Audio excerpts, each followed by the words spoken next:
છલથી વાત કર્યો છે તો આ ધર્મયુદ્ધ કઈ રીતે? હા, મેં અભિમન્યુનો વધ કર્યો છે, મેં દ્રૌપદીને અપશબ્દો કહ્યા છે, મેં પણ અધર્મ કર્યો છે. હું માનું છું માધવ, પણ માધવ અધર્મ તો પાંડવોએ પણ કર્યો છે.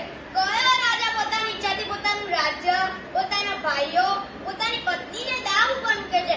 શું આ અધર્મ નથી? જો માં કુંતાએ વચન ના માંગ્યો તો કૌરવોની જીત નિશ્ચિત હોત. ઉપરથી પાપો અને શ્રાપોના બોજે અમારું રક્ત પાડું રોકી રાખ્યું છે. શું કરું મને કઈ સમજમાં જ નથી આવતું. મને એવું લાગે છે કે સમય મારી પાસે આખરી દાન માંગી રહ્યો છે. અર્જુન, હું મારું રક્ત પાડું નીકાળવા જઈ રહ્યો છું.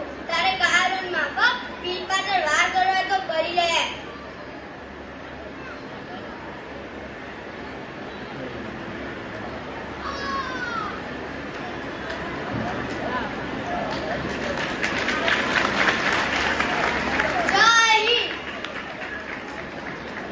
ખૂબ સરસ.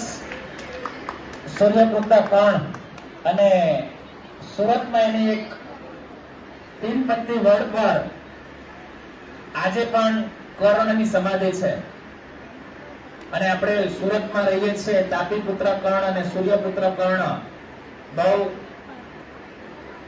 Excellent, પ્રાંસિક power